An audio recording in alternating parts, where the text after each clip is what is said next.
चलिए देखिए, हम लोग वेक्टर पढ़ रहे थे, ठीक है। और वेक्टर में जो हम लोग का टॉपिक चल रहा था वो चल रहा था addition and subtraction. Addition and subtraction, पूरी एडिशन की डेरिवेशन हम लोग कर चुके थे रिवाज के हिसाब से, है ना। एक बार रिवाइज कर लेते हैं,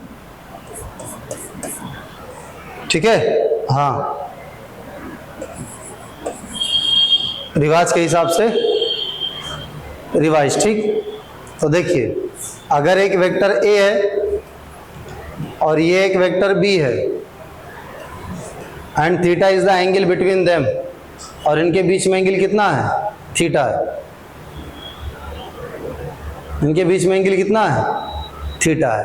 तो अगर इनके बीच में एंगल थीटा है तो इनका जो रिजल्टेंट होगा उसका जो मैग्नीट्यूड होगा वो होगा a square plus B square plus 2ab cos theta, plus 2ab cos theta, ठीक है। और ड्रॉ कैसे करेंगे? ऐसे पूरा पैरेललोग्राम कंप्लीट करेंगे और ये हो जाएगा इसका रिजल्टेंट।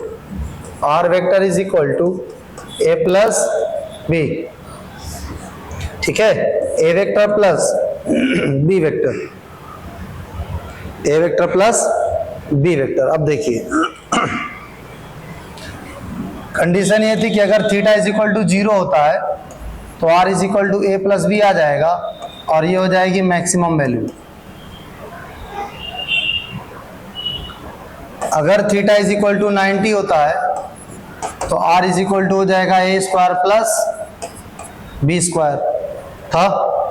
अगर थीटा इज इक्वल टू 180 होता है तो आर इज इक्वल टू हो जाएगा ए माइनस बी। आर की जो टोटल रेंज मिली थी वैल्यू की वो हमें मिली थी ए माइनस बी और ए प्लस बी। क्या मिली थी? ए माइनस बी और ए प्लस बी, ये टोटल रेंज मिली थी, range of values of A and B, ठीक है। थोड़ा सा और देखते हैं, ध्यान से देखिए, है ना। तो एक क्वेश्चन लेते हैं और क्वेश्चन ये है हमारा कि दो फोर्सेस हैं,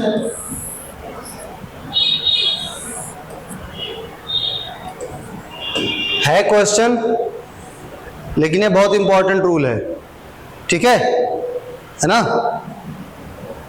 ये आपका दो फोर्स हो गया, ये भी आपका F और ये भी है F, और इसके बीच में एंगल है थीटा।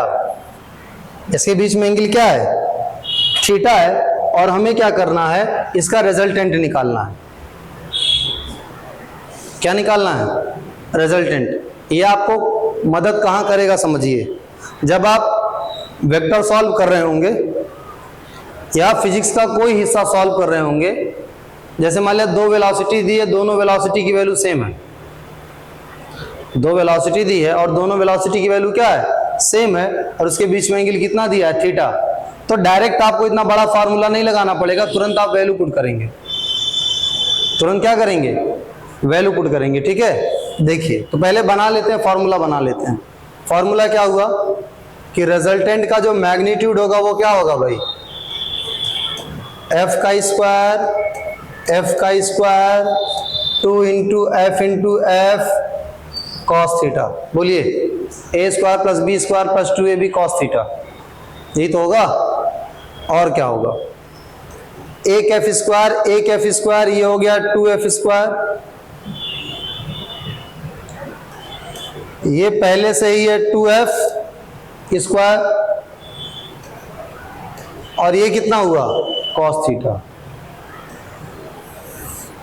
जब दोनों में 2f स्क्वायर है तो 2f स्क्वायर कॉमन हो जाएगा और अंदर बच जाएगा 1 प्लस कॉस थीटा। अंदर क्या बच जाएगा? 1 प्लस कॉस थीटा, ठीक है। f बाहर आ जाएगा, इसलिए बाहर आ जाएगा क्योंकि f स्क्वायर है, रूट के बाहर आ जाएगा। 2 बाहर नहीं आ पाएगा, ये हो जाएगा 2 रूट 2। अब बचा 1 प्लस कॉस थीटा। क्या बचा 1 plus cos theta, 1 plus cos theta आपका ये जो है ना, ध्यान से देखिए 1 प्लस कॉस 2 थीटा का आपको फॉर्मूला लिखवाया गया था। क्या लिखवाया गया था 2 कॉस स्क्वायर थीटा। क्या लिखवाया गया था 2 कॉस स्क्वायर थीटा। तो ये जो 1 प्लस कॉस थीटा है ये हो जाएगा 2 cos square theta by 2, 2 cos square theta by 2। Theta by 2 क्यों? क्योंकि यहाँ 2 थीटा था तो यहाँ थीटा लिखे आधा, हाफ उसका। तो यहाँ पे जब थीटा है तो थीटा का हाफ क्या होगा थीटा बाई 2। ठीक है, अब देखिए ये 2 है, रूट के बाहर आ नहीं पाएगा तो ये हो जाएगा f रूट 2 इंटू ये रूट 2। देखो स्क्वायर लगाया ना, स्क्वायर का मतलब 2 बार, तो ये पेयर बन जाएगा, बाहर आ जाएगा। रूट 2 को रूट 2 से जब मल्टीप्लाई कर देंगे तो 2 हो जाएगा। क्या हो जाएगा 2 हो जाएगा, यानी ये वैल्यू हो जाएगी 2f cos theta by 2, 2f cos theta by 2। Use कहाँ करेंगे? मान लेते हैं कि ये 10 है और ये 10 है और ये दिया है 90 और आपको नेट फोर्स निकालना है। आपको क्या निकालना है? Net force. तो ये पूरा नहीं आप करेंगे क्योंकि ये कैलकुलेशन का एक पार्ट होगा, पूरा करने लगेंगे तो ये खुद उतना ज्यादा हो जाएगा। तो आप क्या करेंगे, आपको पता है कि टोटल वैल्यू कितनी होती है 2f cos theta, 2 into 10 cos 90 by 2, 90 by 2 यानी 45 हो जाएगा। cos 45 की वैल्यू होती है 1 बाई रूट 2। कितनी होती है 1 बाई रूट 2, तो ये हो जाएगी 20 बाई रूट 2। ये रिजल्टेंट की वैल्यू तुरंत आ जाएगी, ये सब काम नहीं करना पड़ेगा। ठीक है, इसमें कोई दिक्कत है बताइए? हो जाएगा। तो एक रूल और शामिल हो गया। क्या है ये कि अगर ये f है और ये भी f है और ये है एंगल थीटा, तो इनका जो नेट रिजल्टेंट होगा वो होगा 2f cos theta by 2। Direct निकालेंगे 2f cos थीटा बाई 2। ठीक है, कोई दिक्कत? इसी वजह से अगर ये ऐसे हो f और ये थीटा हो, हमेशा ऐसा होता है अक्सर, f और एंगल कितना है थीटा। तो अगर एंगल थीटा है तो ये हो जाएगा 2f cos 90 बाई 2, 90 बाई 2 यानी cos 45 की वैल्यू होगी 1 बाई रूट 2। रूट 2 से नीचे पर मल्टीप्लाई करेंगे, ये रूट 2 हो जाएगा, ये रूट 2 हो जाएगा, है ना, यानी 2f रूट 2। देखिए 2f रूट 2 और नीचे आ जाएगा रूट 2 इंटू रूट 2 यानी 2। तो 2 से 2 क्या हो जाएगा कट जाएगा, यानी इनका जो रिजल्टेंट आएगा वो आएगा f root 2। f root 2 90 degree है तो f रूट 2। ठीक है, 90 डिग्री है तो f रूट 2। ठीक है, अब बात आती है कि अगर ये 60 डिग्री है तब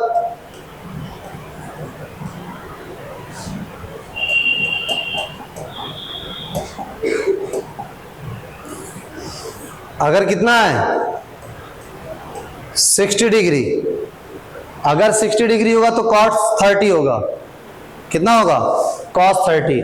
तो cos 30 होगा तो 2f cos 30 की वैल्यू होती है रूट 3 बाई 2, तब ये आ जाएगा f रूट 3। तभी कितना आ जाएगा f रूट 3।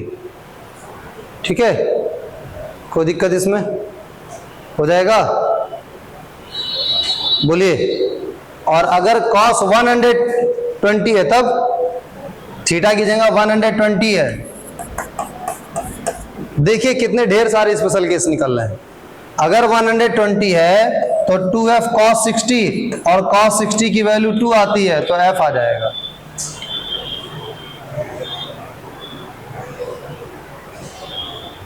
कभी भी अगर दो इक्वल वेक्टर है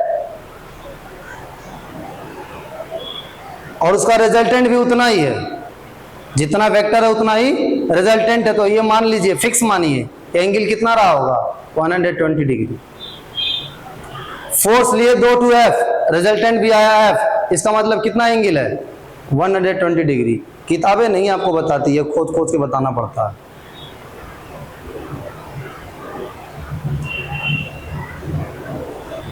ठीक है, सारे स्पेशल के सारी चीजें लिखी नहीं रहती हर जगह, है ना। क्या समझ में आया? अगर थीटा 0 डिग्री है तो a प्लस बी, अगर थीटा 90 डिग्री है तो a square plus B square, अगर थीटा 180 डिग्री है तो a माइनस बी, जो टोटल रेंज होगा वो होगा a minus B, a plus B. ठीक है, अगर दोनों इक्वल हो, अगर दोनों इक्वल हैं, अगर दोनों इक्वल है, मैग्नीट्यूड दोनों का इक्वल है, ठीक, और जनरल कोई थीटा है, कोई एंगल थीटा है, एंगल थीटा तो वैल्यू आएगी 2f cos theta by 2, general value बता रहे हैं। बट अगर फिक्स है कि 90 है, अगर 90 है तो f रूट 2, अगर 60 है तो f रूट 3, अगर 120 है तो कितना होगा f। डायरेक्ट ये होगा, डायरेक्ट फार्मूला पुट करेंगे, आंसर निकालेंगे। ठीक है ना, कोई दिक्कत? चलिए, तो ये हो गया हम लोग का। इसके बाद देखिए,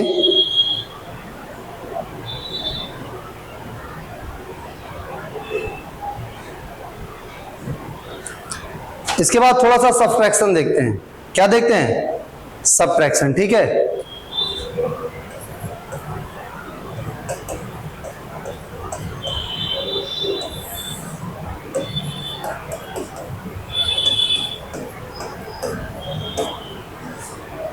ध्यान से देखिएगा। अगर कोई दो वेक्टर हैं, एक वेक्टर है a और एक वेक्टर है b, तो जो वेक्टर a है वो ये है और जो b है वो ये है ना। अगर वेक्टर a आपका यहां पे है और वेक्टर b आपका यहां पे है, तो इसमें आपको जरा सा भी डाउट नहीं होना चाहिए कि इसका जो रिजल्टेंट होगा वो इधर कहीं होगा। कौन सा वाला? a प्लस बी वाला। स्मॉल लिख दिया है, कैपिटल रहेगा। ठीक है, a प्लस बी वाला यही होगा ना। ठीक है, अब अगर आपको a प्लस बी नहीं चाहिए,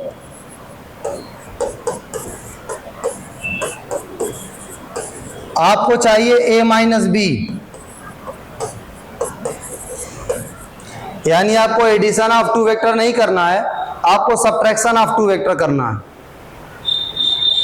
ठीक है, तो अगर आपको सब्ट्रैक्शन ऑफ टू वेक्टर करना है तो a माइनस बी लिखना पड़ेगा। क्या हम a माइनस बी को, अगर हम चाह रहे हैं कि हमको कोई नया फार्मूला ना बनाना पड़े, तो क्या हम a माइनस बी को ऐसे नहीं लिख सकते हैं, a vector plus minus B vector? बताइए, कोई दिक्कत है? प्लस इंटू माइनस माइनस होता है, ये बड़ी छोटी सी बचपन वाली मैथ है। क्यों? 2 माइनस 3 को आप बहुत ही प्यार से लिख सकते हैं 2 plus minus 3। Class 4th 5th में बहुत बड़ा सवाल होता है, प्लस इंटू माइनस करके माइनस कर देते हैं, फिर सब्ट्रैक्ट कर लेते हैं, है ना। तब इसलिए पढ़ाया जाता था कि आज आपको दिक्कत ना हो।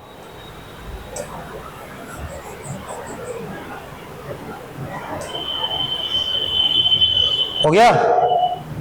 हो गया ना। यानी a माइनस बी जो है आपका subtraction of vector a minus B, इसका क्या मतलब हुआ?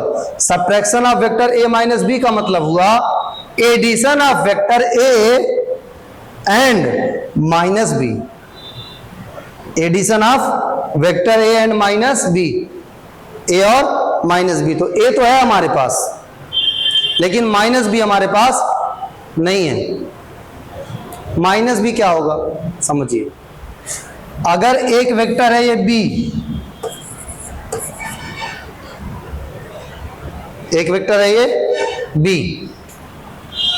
और जस्ट इसकी डायरेक्शन अपोजिट कर दीजिए आप, तो फिर ये क्या हो जाएगा? Minus B. और आपको बताया गया था निगेटिव ऑफ ए वेक्टर, एक वेक्टर का निगेटिव है ना, किसी वेक्टर का जो निगेटिव वेक्टर होता है वो ऐसा वेक्टर होता है जिसकी डायरेक्शन जस्ट अपोजिट होती है, मैग्नीट्यूड सेम रहता है। तो यहां पे b है, b वेक्टर, और यहां पे b का निगेटिव वेक्टर है। निगेटिव वेक्टर का मतलब डायरेक्शन जस्ट क्या होगी? अपोजिट होगी। जब डायरेक्शन जस्ट अपोजिट होगी तो निगेटिव वेक्टर आपका ये होगा,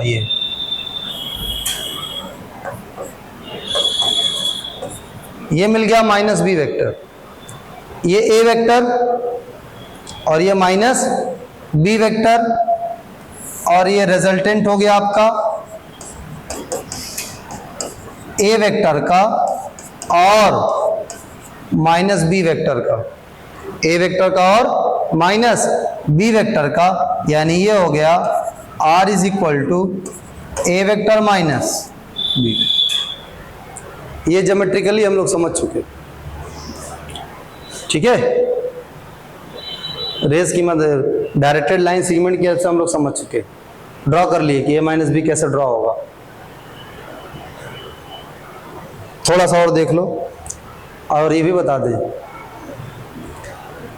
मोशन में सबसे बड़ा टॉपिक, जो सबसे बढ़िया टॉपिक हमको लगता है, सबसे कॉन्सेप्चुअल, जिसको नहीं पढ़ाया जाता है, वो होता है कॉन्सेप्ट ऑफ रिलेटिव मोशन, जिसको अपने समय में आइंस्टीन जब बना रहे थे तो बस आइंस्टीन ने समझ पाए थे और कोई साइंटिस्ट नहीं समझ पाया था।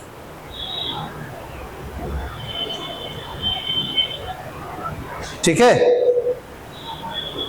तो इसमें हमेशा वेक्टर का सब्ट्रैक्शन होता है, वेक्टर का क्या होता है? सब्ट्रैक्शन होता है। तो बिना इसके आपको वो चैप्टर क्लियर ही नहीं हो पाएगा। देखिए ध्यान से, अगर मान लिया एक बॉडी की वेलोसिटी है ये v1, ठीक, कुछ देर बाद इसकी वेलोसिटी हो गई v2,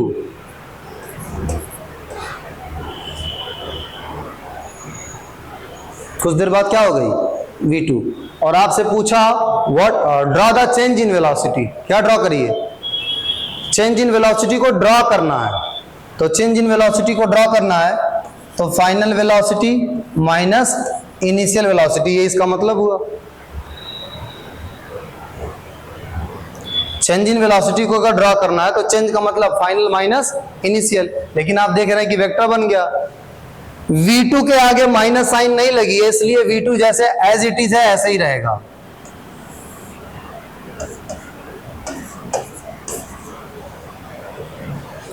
v1 के आगे माइनस साइन लगी है, इसलिए इसकी डायरेक्शन जस्ट अपोजिट हो जाएगी और ये ऐसे हो जाएगा।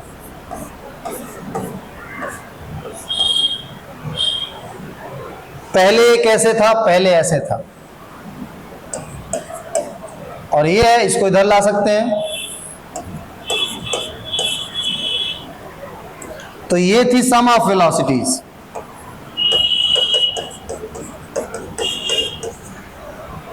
और ये क्या है? सब्ट्रैक्शन ऑफ वेलोसिटीज, है ना। तो ये क्या आएगा आपका?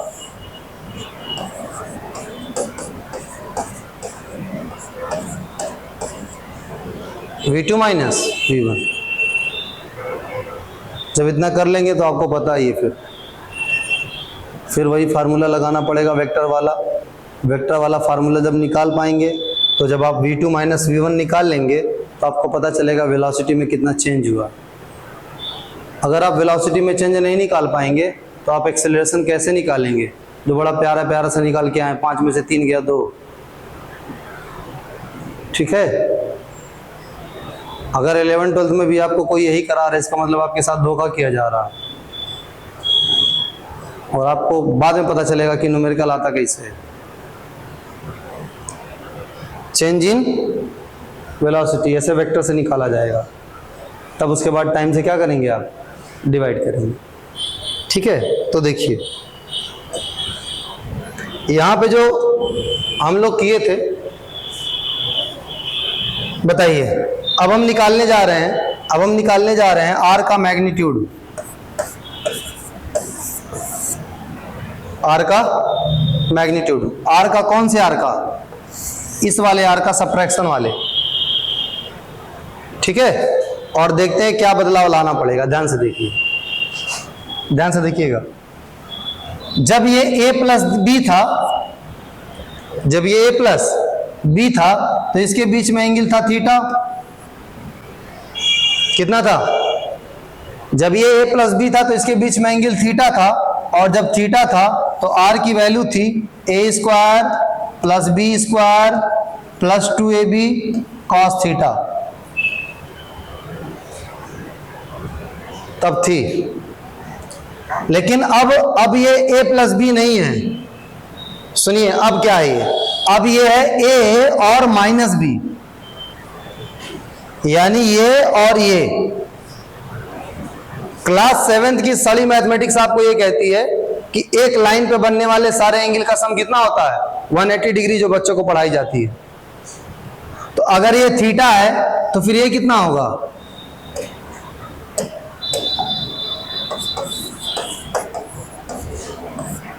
वन 180 माइनस थीटा, तो 180 माइनस थीटा होगा। तो अब जो r की वैल्यू होगी, a का मैग्नीट्यूड तो वही रहेगा, b का वही रहेगा, सब वही रहेगा, बस थीटा की जगह क्या हो जाएगा, cos 180 minus theta. cos 180 minus theta की चूंकि बात है, 180 के साथ ट्रिग्नोमेट्रिक रेशियो चेंज होता नहीं है, इसी वजह से पहले ट्रिग्नोमेट्री पढ़ाया जाता है। ठीक है, और अगर किसी को नहीं पढ़ाया गया है और उसको वेक्टर पढ़ा दिया गया, तो ये मान के चलिए फिक्स है कि उसको नहीं पढ़ाया गया है, पूरा समोसा छोड़ के बस उसको चटनी चटा के भेज दिया गया है।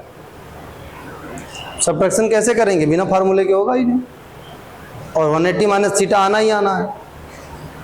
ठीक है, देखिए तो क्या होगा, ये cos 180 माइनस थीटा, चूंकि 180 माइनस थीटा की बात है इसलिए सेकेंड क्वाड्रेंट आएगा, और सेकेंड क्वाड्रेंट में बस केवल साइन और कोसेक पॉजिटिव होता है, तो ये cos तुम्हारा क्या होगा, निगेटिव होगा। cos क्या होगा, निगेटिव होगा, तो ये हो जाएगा a² plus b² minus 2ab cos theta. ये बन गया सबट्रैक्शन का फार्मूला। एडिशन वाले में यहाँ प्लस रहेगा, सबट्रैक्शन वाले में यहाँ माइनस रहेगा, है ना।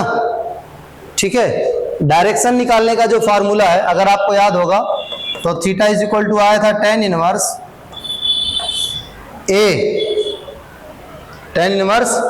a अपॉन क्या था,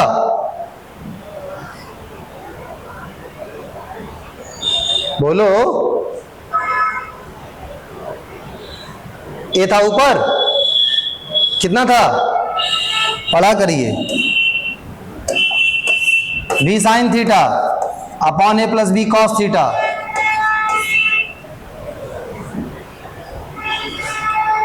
याद रहना चाहिए। देखिए ये था आपका a, ये था b, फिर b को हमने यहां बनाया था, ये इसका पार्ट आया था b साइन थीटा, और ये इसका पार्ट आया था b कॉस थीटा। तो tan बराबर b sine theta upon a plus b cos theta, perpendicular upon base. ठीक है, सम वाले में और सबट्रैक्शन वाले में किसका फर्क है, एंगल का फर्क है। यहाँ एंगल थीटा, यहाँ एंगल कितना है 180 माइनस थीटा, तो यहाँ 180 माइनस थीटा लगेगा, यहाँ भी क्या लगेगा 180 माइनस थीटा लगेगा, और सबट्रैक्शन का फार्मूला ये बन जाएगा sine 180 minus theta sine theta, sine 180 minus theta sine theta, cos 180 minus theta minus cos theta. इसलिए ये फार्मूला सबट्रैक्शन के लिए ऐसे हो जाएगा।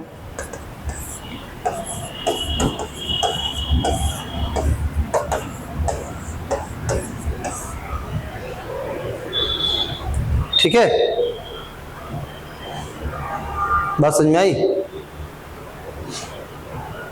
कोई दिक्कत? आगे बढ़े?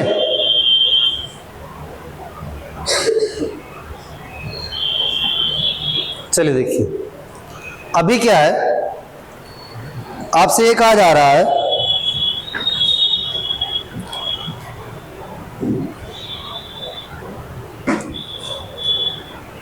कह रहा है कि sum of two unit vector, sum of two unit vector is also a unit vector.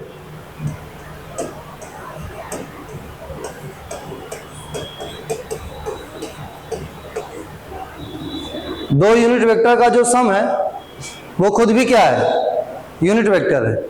क्या है वो? यूनिट वेक्टर है। Then magnitude of their difference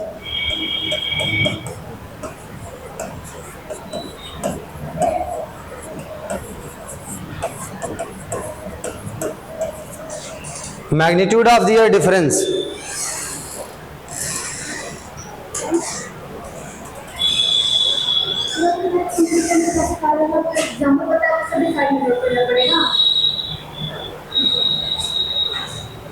ठीक है, मैग्नीट्यूड ऑफ दियर डिफरेंस, तो इनके मैग्नीट्यूड का डिफरेंस भी निकालना है, ठीक, डिफरेंस का मैग्नीट्यूड, ठीक है। तो ध्यान से देखिए, सबसे पहली चीज तो है यूनिट वेक्टर वाली, यूनिट वेक्टर का मैग्नीट्यूड होता है 1, कितना होता है 1, डायरेक्ट समझिएगा। Sum of two unit vector is also a unit vector.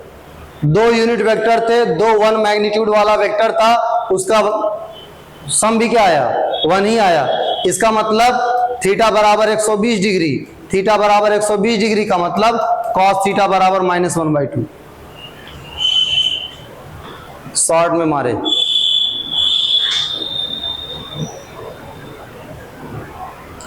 थोड़ा देर पहले भी हम लोग किए हैं कि अगर वेक्टर सेम हो और उनके बीच में एंगल थीटा हो तो आता है 2f cos θ/2, लेकिन अगर 120 डिग्री हो तो वैल्यू उतनी आती है। तो दोनों यूनिट वेक्टर थे और रिजल्टेंट भी यूनिट वेक्टर आया, तो इसका मतलब 120 डिग्री है, और 120 डिग्री पे cos थीटा की वैल्यू कितनी होती है, -1/2। कैसे आपको कोई यकीन दिला सकता है ये देखने के बाद कि बिना ट्रिग्नोमेट्री के हो जाएगा? सवाल ही नहीं पैदा होता भाई। हो जाएगा, बस अगर आपसे ये सारे न्यूमेरिकल छुपा के रखे जाएं तो। और अगर आपको लगता है न्यूमेरिकल एकदम इजी रहता है तो एनसीईआरटी के 10-20 न्यूमेरिकल निकाल के देख लीजिए, ठीक है। ध्यान से देखिए, तो दो यूनिट वेक्टर का डिफरेंस यूनिट वेक्टर था, इसलिए थीटा 120 डिग्री हो गया, cos 120 डिग्री की वैल्यू -1 का मैग्नीट्यूड ऑफ दियर डिफरेंस। तो उनके डिफरेंस का मैग्नीट्यूड क्या होगा,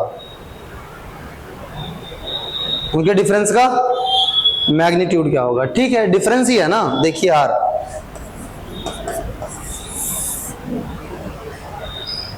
a² 1 b² 1 minus 2ab, a भी 1 है, b भी 1 है, 2ab cos 120 डिग्री की वैल्यू कितनी है, -1/2। 2 से 2 कट गया, माइनस माइनस क्या हो गया, प्लस, 1 1 1 मिलके क्या होगा, √3। कितना आएगा, √3 यूनिट। ये आपका आंसर हो जाएगा, ठीक है। फार्मूला क्या पढ़ा है, सम का जो फार्मूला होगा वो होगा R =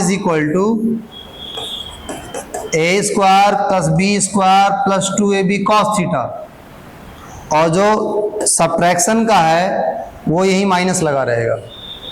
क्या लगा रहेगा, माइनस। तो a की जगह 1, क्योंकि 1 का स्क्वायर तो 1 ही आएगा, b की जगह भी 1, क्योंकि 1 का स्क्वायर 1।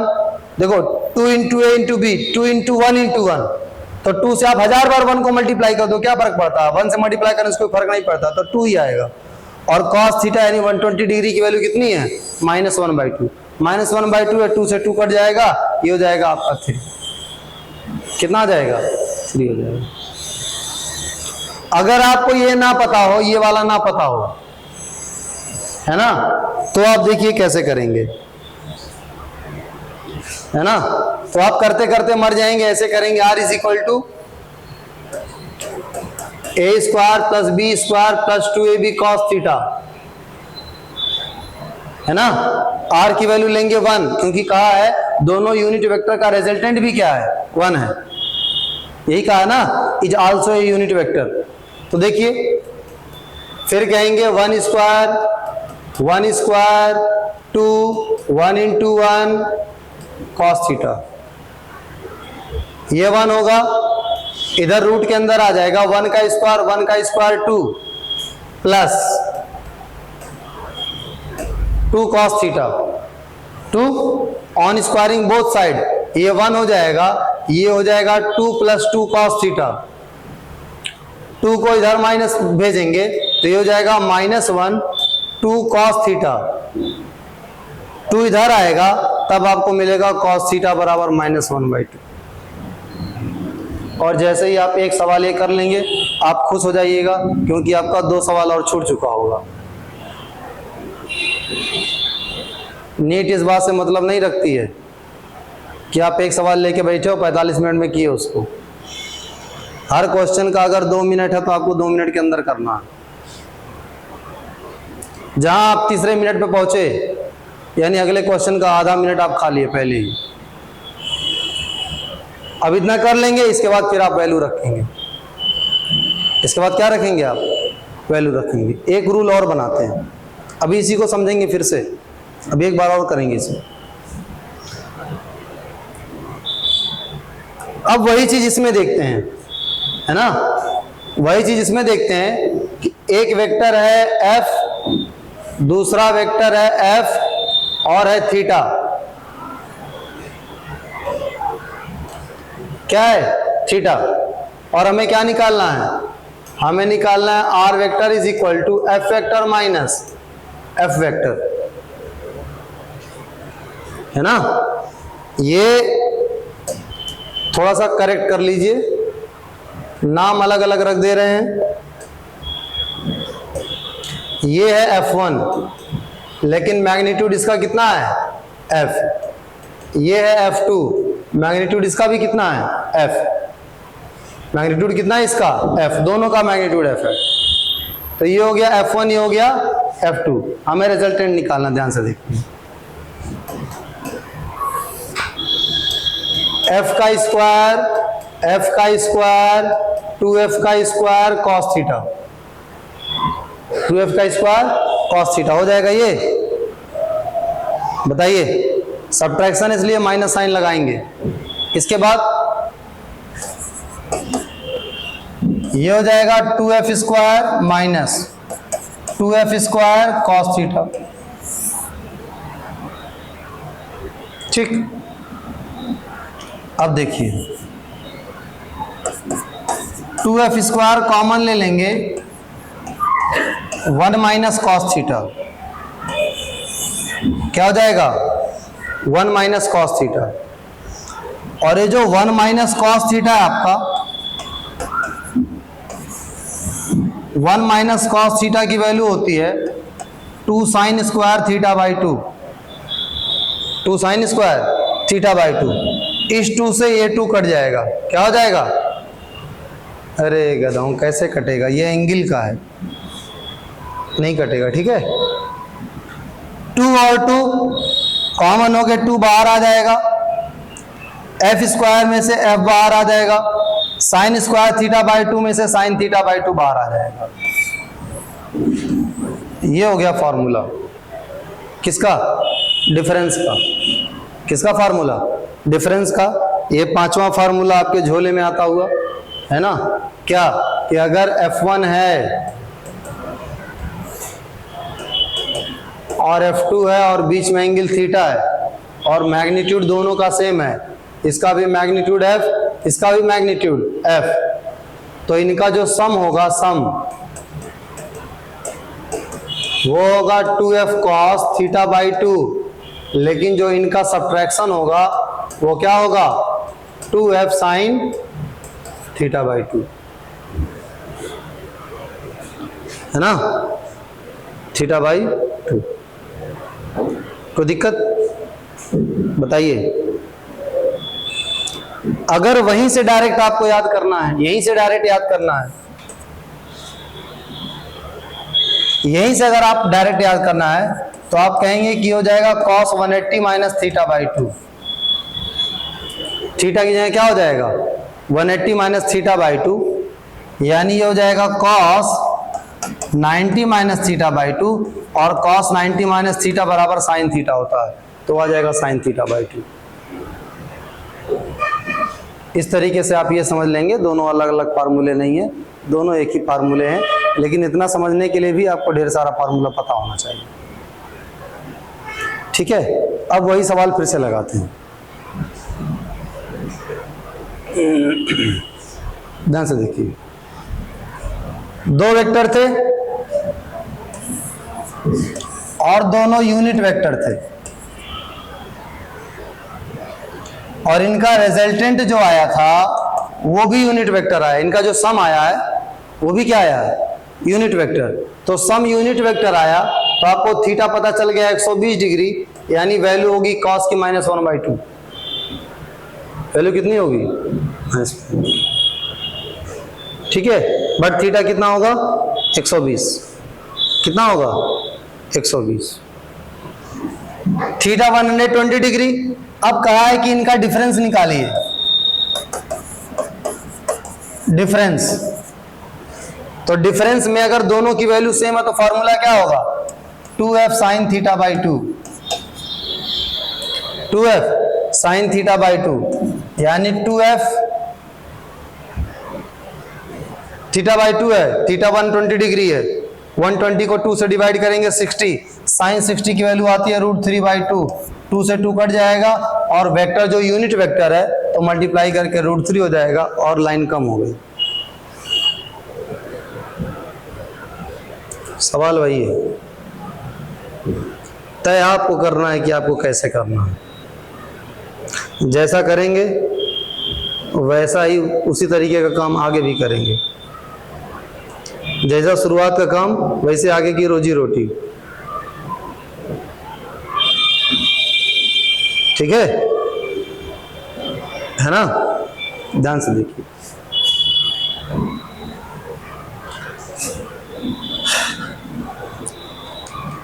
अब इसके बाद कह रहा है,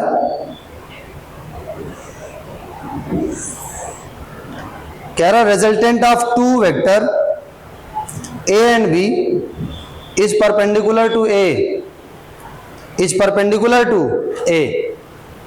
सही है यार,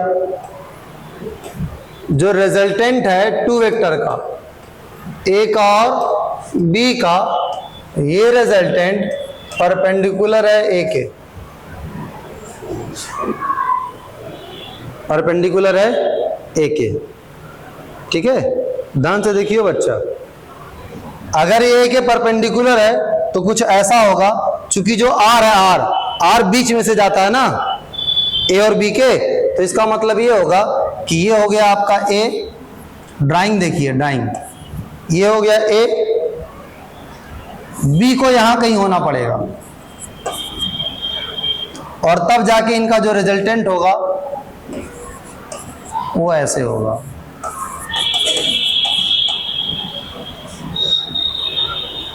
ठीक है, ये दूसरी ड्राइंग है, ये एम फॉर मैंगो वाली नहीं है ना। इनको लग रहा था कि अभी सर जी से बनाएंगे, लाल लाल रंगेंगे, देखिए ठीक, उसमें इनकी कोई गलती नहीं, जगह का असर है। देखिए ये हो गया, मग से रिलेटेड है ना। इसके बाद कह रहा है कि magnitude of resultant is equal to half magnitude of B, magnitude of resultant is equal to half magnitude of B, B के मैग्नीट्यूड के क्या है, हाफ के बराबर है, आधा उसका, ठीक है। तो फिर क्या पूछ रहा है, कह रहा find the angle between, find the angle between A and B, find the angle between A and B, ठीक है, find the angle between A and B, ठीक है। अब देखो अगर तुम्हारा ए और बी, अगर ये ए और बी आप देख रहे हैं, ड्राइंग बन गई आपकी, जब तीन वेक्टर है तो ट्रायंगल बनेगा कि नहीं, सही बताइएगा, तीन वेक्टर है तो ट्रायंगल बनेगा कि नहीं, बनेगा ना। क्या इक्वल वेक्टर में आपने हकीकत बताएं, अगर आप फार्मूले से सोचेंगे तो आपका दिमाग नहीं काम करेगा, क्या करें इसे, ठीक है। अब आते हैं ज्योमेट्री पे, ज्योमेट्री आपको क्यों बताई जाती है। कहा जा रहा था कि जब भी आप ट्रायंगल ला, पैरेललोग्राम ला सोचेंगे बेटा, तो एक होगी एक साइड, दूसरी होगी दूसरी साइड, तीसरी होगी ये हेलो वाली तीसरी साइड, होगी ना। इतना तो कंफर्म है कि अगर तीन वेक्टर है,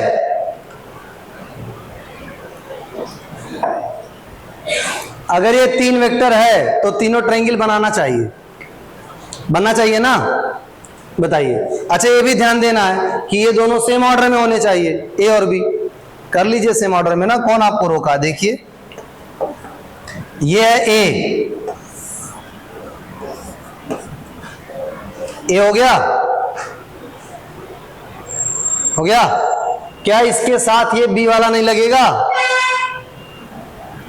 ये हो गया आर, ये हो गया आर, ये कौन हो गया बी, कौन हो गया ये बी, ये कितना एंगल थीटा, कितना एंगल थीटा, ध्यान से देखिएगा, ध्यान से। अगर ये तो 90 है,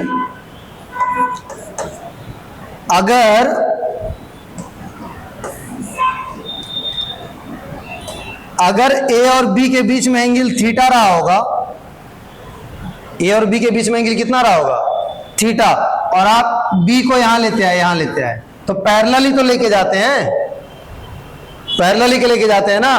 फिर से समझिए, क्लास 7th की, क्लास 8th की, क्लास 9th की मैथमेटिक्स, कि अगर दो पैरेलल एंगल है और उसके एक साइड वाले एंगल हैं तो इनको कहा जाता है कॉन्सेक्यूटिव इंटीरियर एंगल। कौन से एंगल, कॉन्सेक्यूटिव इंटीरियर एंगल, और कॉन्सेक्यूटिव इंटीरियर एंगल का सम कितना होता है 180 डिग्री, तो ये पाई माइनस थीटा हो जाएगा, यानी 180 माइनस थीटा, कितना हो जाएगा 180 माइनस थीटा।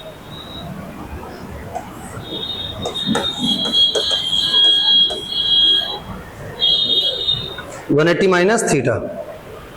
आपको निकालना क्या है,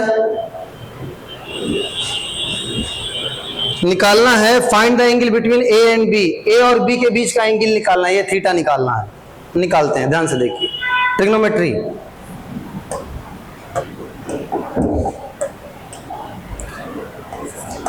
sign 180 minus theta, sine 180 minus theta is equal to perpendicular upon base, upon base. Question ने कहा है कि आर का मैग्नीट्यूड इसके आधे के बराबर है, यानी अगर इसका बी है तो इसका बी बाई 2 है, बी बाई 2 है, कहा है ना। आर का मैग्नीट्यूड क्या है, बी के हाफ के बराबर है, तो आर वाले मैग्नीट्यूड की जगह बी का हाफ लिख दिया, बी से बी कट गया, ये 2 नीचे आ गया, 1/2। 1/2 किसकी वैल्यू है, साइन 180 माइनस थीटा की। साइन 180 माइनस थीटा बराबर कितना होता है, साइन थीटा होता है, सेकेंड क्वाड्रेंट है, इसलिए कौन सा क्वाड्रेंट है, सेकेंड क्वाड्रेंट है, इसलिए ये जो आपका साइन 180 माइनस थीटा ये निगेटिव नहीं होगा, पॉजिटिव रहेगा। इज इक्वल टू कितना आया 1/2, 1/2। तो थीटा बराबर कितना आएगा बताइए,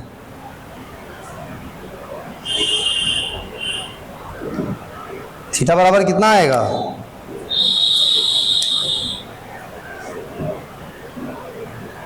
साइन 1/2 किसकी वैल्यू होती है? साइन 1/2 किसकी वैल्यू होती है?